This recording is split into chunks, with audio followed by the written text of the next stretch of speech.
রহমান রহিম SK auto সার্ভিসিংয়ে আপনাদের সবাইকে স্বাগতম। আজকে আপনাদের সামনে গুরুত্বপূর্ণ একটা ভিডিও নিয়ে হাজির হয়েছি।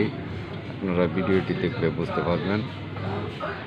অনেকেই বলেন যে আমি আইসির মাপ দিতে পারি না।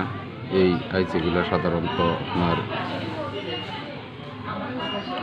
মোটরে ব্যবহার করা হয়, ডিসি মোটরে ব্যবহার করা হয়। এই ডিসি মোটরের আইসিগুলো অনেকেই মাপ দিতে পারেন না, তাদের জন্য আজকের এই ভিডিওটা।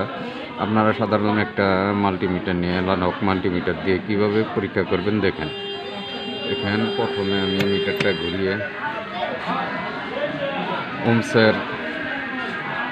ওমসে কাঁটাটা ফেলে নিলাম। তারপর দেখেন লাল কালো অ্যাডজাস্ট করার পরে দেখেন কাঁটাটা আমি ঘুরিয়ে মিট করে নিচ্ছি।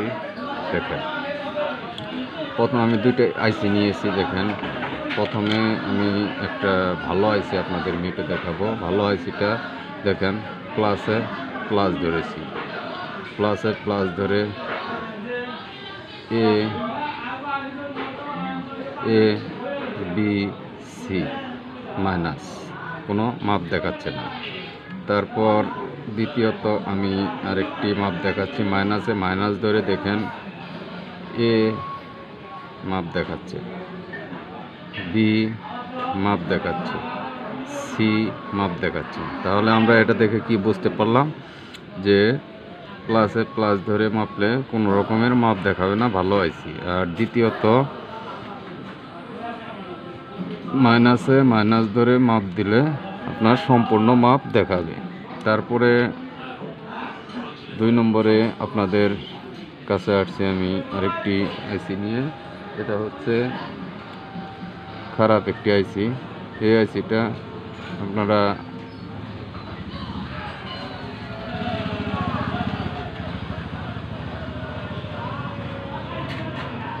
দেখেন প্লাসে প্লাস ধরে নিয়ে যান।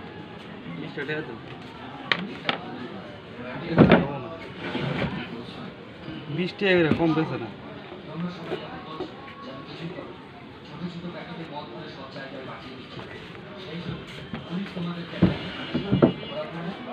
দেখেন তারপরে একটি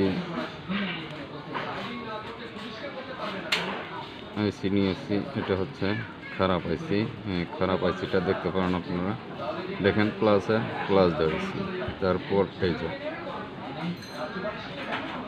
1 পয়েন্ট কোনো মাপ দেখাচ্ছে না, 2 পয়েন্ট কোনো মাপ দেখাচ্ছে না, 3 পয়েন্ট কোনো মাপ দেখাচ্ছে না। তারপরে আপনার মাইনাসে মাইনাস ধরে দেখেন মাপ দেখাচ্ছে, মাপ দেখাচ্ছে, মাপ দেখাচ্ছে, মাপ দেখাচ্ছে। তারপর এই মাপ দেখাচ্ছে। দেখেন দেখেন মাপ দেখাচ্ছে না, মাপ দেখাচ্ছে না। তাহলে বুঝতে হবে যে আমার এটাই মাপ দেখাচ্ছে, এটাই মাপ দেখাচ্ছে। এ নাম্বার মাপ দেখাচ্ছে না, তাহলে বুঝতে হবে যে আইসিটি আমার খারাপ। আর যদি সবটিতে মাপ দেখাইতো তাহলে বুঝতে হবে আইসিটি আমার ভালো। তো ধন্যবাদ। ভিডিওটি দেখে আপনাদের যদি সামান্যতম উপকারে আসে তাহলে লাইক কমেন্ট শেয়ার করে অন্যকে দেখার সুযোগ করে দেবেন। ধন্যবাদ সবাইকে।